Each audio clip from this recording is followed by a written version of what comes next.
প্যান্ডেলটার সামনেটা মা দুর্গার ভিতরে প্রবেশ করার পরে এই মণ্ডপে এবছর থাকছে লাইভ পারফরমেন্স।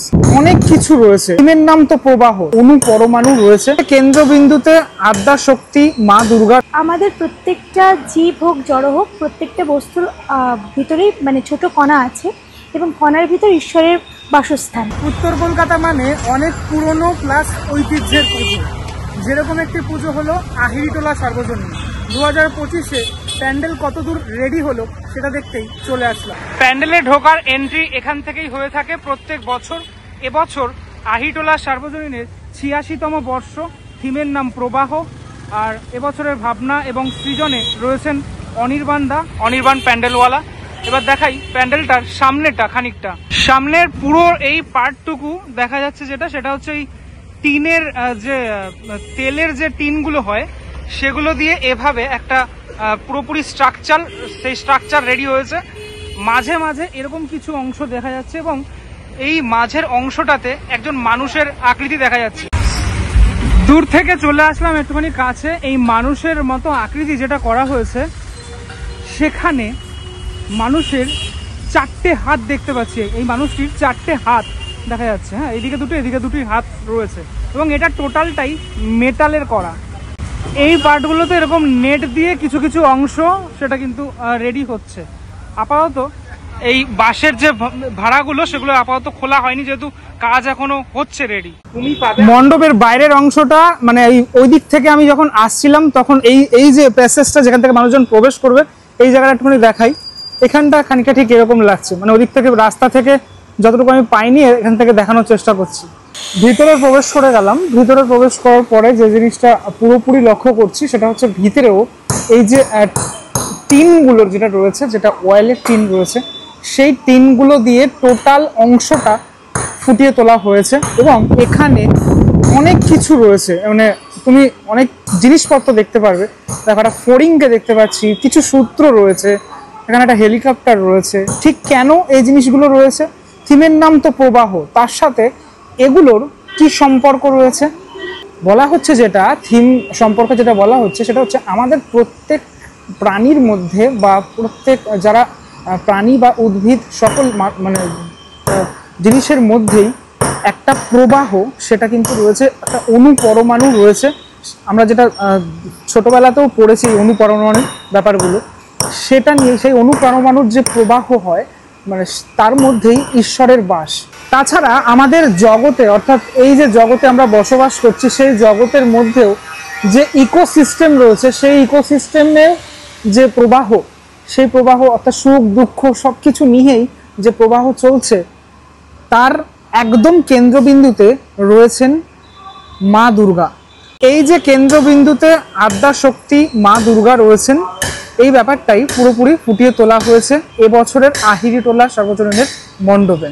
এই মণ্ডপে এবছর থাকছে লাইভ পারফরমেন্স। এই টোটাল বিষয়গুলো তোমরা এখন যেরকমটা দেখছো, পুজোর সময় যখনই আসবে তো টোটাল ব্যাপারটাই পুরোপুরি বদলে যাবে, পরিবেশটাই বদলে যাবে। এখন তো কিচ্ছু সেরকমভাবে দেখানোর নেই, মানে বলা যেতে পারে এই শুধুমাত্র এই টিনের এই অংশগুলোর মধ্যে বেশ কিছু জিনিসপত্র, মেনলি যে লাইভ পারফর্ম এখানে করা হবে সেটাই হচ্ছে মেন জিনিসপত্র। এখানে এই আর্ট ওয়ার্কগুলো টোটালটা করা হয়েছে পুরোপুরি, টোটাল জুড়ে এই অংশ জুড়ে পুরোপুরি করা হয়েছে। একটুখানি লাইট কম রয়েছে মণ্ডপের ভিতরে এই মুহূর্তে। যে কটা এরকম স্তম্ভের মতো অংশ রয়েছে সেগুলো এই তোমার টিন দিয়েই টোটালটা করা।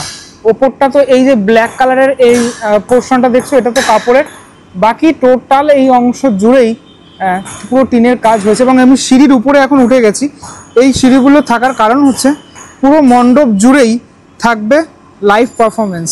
মানুষের শরীরের ভিতরকার যে অংশ সেগুলো এখানে দেখানো হয়েছে। নার্ভাস সিস্টেম থেকে শুরু করে সমস্ত প্রক্রিয়াগুলো ঠিক যেভাবে চলে তার ভিতরে যে প্রবাহ হয়ে থাকে সেটা এখানে দেখানো হচ্ছে। যাকে চালনা করছেন স্বয়ং দেবী দুর্গা। আমি ঠাকুরের মুখের যে অংশটা, মুখমণ্ডলের যে অংশটা, সেটা বাদ দিয়ে বাকি যে অংশটা সেটা তোমাদেরকে দেখাচ্ছি ঠিক কিভাবে ফুটিয়ে তোলা হয়েছে। এখানেও কিন্তু একদম সামঞ্জস্য রেখে টোটাল যে ঠাকুরটি সেটা কিন্তু তৈরি করা হয়েছে। ঠাকুরের একদম সামনে দাঁড়ালে এই পুরো মণ্ডপটা, মানে যেখান থেকে আমরা এন্ট্রি করছি এটা দেখতে খানিকটা ঠিক এরকম লাগে। পুরো টোটাল যে এখানে স্ট্রাকচারটা তৈরি করা হয়েছে এটা খানিকটা ঠিক এরকমটা লাগছে। এবার তোমাদেরকে দেখাই, দেখো এই যে মা দুর্গার এখানে যে রূপ যেটা তৈরি হয়েছে, এই যে সিম্বলটা দেখছো, এই সিম্বলটা অনেকেই আমরা দেখে থাকি, বিভিন্ন জায়গাতেই দেখে থাকি। এরকম একটা সিম্বল রয়েছে, মায়ের তো 10 হাত রয়েছে, কিন্তু মায়ের হাতে কিন্তু কোনোরকম কোনো অস্ত্র আমরা দেখতে পাচ্ছি না এই মুহূর্তে, ঠিক আছে। এখানে এই পুরো অংশটা মানে এখন যে কালারটা হয়েছে এখানে দেখতে পাচ্ছি, এই এরকম যে হলুদ রঙের কালার, সেই কালারে ফুটিয়ে তোলা হয়েছে। নিচের অংশটাতে মায়ের পায়ের ঠিক ওপরের অংশটাতে এইখানটাতে রয়েছে ত্রিশূল। আমি ওভারঅলটা দেখালে তোমরা বুঝবে, এই যে নিচে এই জায়গাটা অসুর রয়েছে, নিচের অংশ খুব কম্প্যাক্ট, হ্যাঁ পুরো ব্যাপারটা ভীষণই কম্প্যাক্ট, খানিকটা ঠিক এরকম মানে টোটাল অংশটা জুড়ে আমি যদি দেখাই তোমাদেরকে, এই দেখো সিংহ এদিকে রয়েছে, ঠিক আছে, আর এই হচ্ছে তোমার অসুর রয়েছে। আর বাকিরা অর্থাৎ গণেশ, লক্ষ্মী, কার্তিক, সরস্বতী তাদের যে অবস্থান, তাদের অবস্থানটা দেখাই, এরকম এই দিকের অংশগুলোতে তাদের অবস্থান রয়েছে। এই প্রতিমা না মানে রেখে দেওয়ার মতো প্রতিমা, বিসর্জনের মতো নয়, রেখে দেওয়ার মতো প্রতিমা, এত সুন্দরী প্রতিমা। মাতৃ প্রতিমাটি যে সিংহাসনের মতো আকারের যে অংশটিতে রয়েছে তার একদম উপরে বিরাজ করছেন মহাদেব।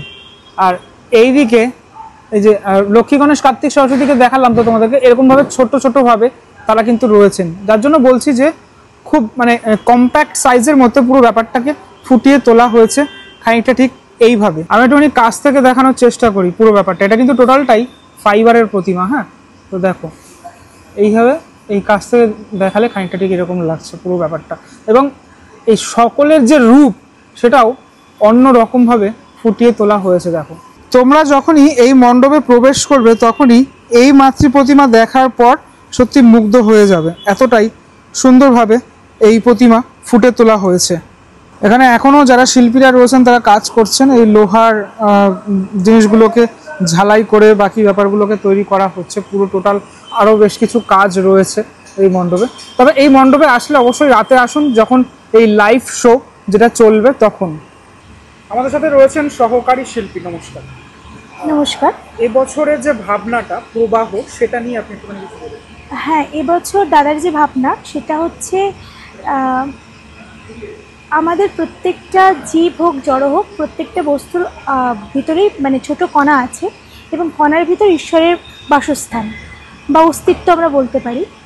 সেখান থেকে দাঁড়িয়ে যে যখন থেকে উৎস আমাদের পৃথিবীর, তারপর যে ক্রমবিবর্তনের ফলে আমরা আজকে এখানে এসে দাঁড়িয়েছি, সেটা সামগ্রিকভাবে স্পিরিচুয়ালি, ভাষার দিক থেকে, সংস্কৃতের দিক থেকে, শিল্পের দিক থেকে, শিক্ষা মানে বিজ্ঞানের দিক থেকে, সব দিক থেকে যে আমাদের যে ক্রমবিবর্তন এবং প্রগতি, তার সমস্ত কিছুর কেন্দ্রেই যে মা অবস্থান করছেন, সেটাই বোধহয় কোথাও গিয়ে এটা আমরা তুলে ধরতে চেয়েছি।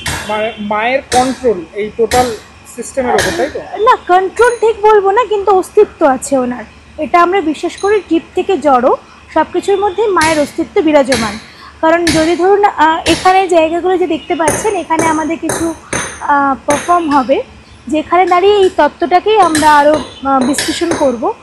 ধরুন একটা মানুষ, আমরা একটা ফল খেয়ে ফেলে দিচ্ছি, সেই বীজ থেকে একটা গাছ হচ্ছে, গাছ থেকে আবার ফল হচ্ছে, এবং সেটা আবার আমরা কনজিউম করছি বা প্রাণীরা কনজিউম করছে।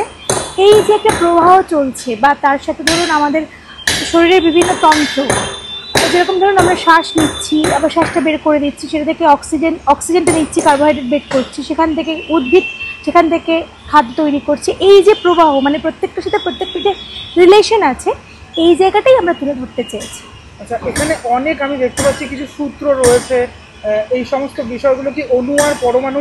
শুধু অণু পরমাণু নয়, মানে অ্যাকচুয়ালি আপনি যদি দেখেন ব্যাপারটা তাই, প্রত্যেকটা কণা মানে জীবিত এবং জড় প্রত্যেকটা কণার মানে সূচনাই যে মা রয়েছেন, এবং সেটা অঙ্গাঙ্গিকভাবে মায়ের সাথে যুক্ত, সেটাই আমরা তুলে ধরতে চেয়েছি। যেটা বললাম তো, সায়েন্স ফিকশন মানে সায়েন্সেই হোক, আমাদের আধ্যাত্মিকভাবেই হোক, বা ধরুন আমরা অন্য কোনো মানে বায়োলজি হোক, ফিজিক্স হোক, যে কোনো জায়গা থেকে গেলেই আমরা মাকে পাচ্ছি। বা ইতিহাস থেকে আরম্ভ করে আমাদের যখন আমরা এককোষী প্রাণী থেকে আরম্ভ করে এই মানুষ পর্যন্ত, এই যে ক্রমবিবর্তন, সব জায়গায় কিন্তু সেন্ট্রালি উনিই রয়েছেন, এটা আমরা বিশ্বাস করি। বেশ, কবে সাধারণের জন্য খুলে দেওয়া হচ্ছে? এটা আমার ঠিক জানা নেই, তবে এটা কর্তৃপক্ষ ভালো বলতে পারবে। এই মণ্ডপে তো একটা শুনেছি যে লাইভ পারফরমেন্স হবে, হ্যাঁ, সেটা একেবারে এই যে ধরনের বললাম আমি, এই ধরনের জিনিসকেই আমরা ডিসক্রাইব করব আমাদের থ্রু আমাদের আর্ট। আর তার সাথে আরও কিছু জিনিস থাকবে, যেরকম ধরনের সুখ দুঃখ, কোনোটাই পার্মানেন্ট নয়, সেটাও একটা আবহ চলছে, মানে কখনো সুখ দুঃখ আসছে, এটা নিরন্তর। এই যে প্রবাহ, সব প্রবাহগুলোকে আমরা ধরার চেষ্টা করেছি। অনেক ধন্যবাদ। এবার প্রশ্নটা হচ্ছে এই মণ্ডপ কবে নাগাদ খুলে যাবে? আমরা সকলেই জানি যে মোটামুটি এই প্রথমা দ্বিতীয়া এরকম টাইমেই খোলার সম্ভাবনা রয়েছে এই মণ্ডপ।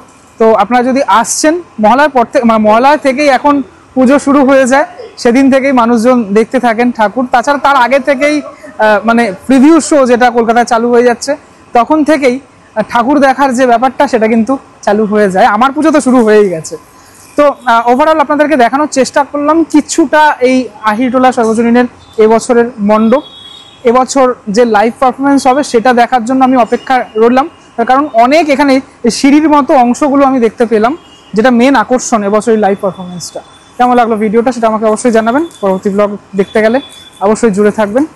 যদি কোনো মন্তব্য থাকে সেটা আমাকে কমেন্ট করবেন। কমেন্টটাকে স্লাইড করলে হাইপ অপশান পাবেন, আমাকে লিডার বোর্ডে দেখতে গেলে অবশ্যই হাইপ করুন। টাটা, ভালো থাকেন সবাই।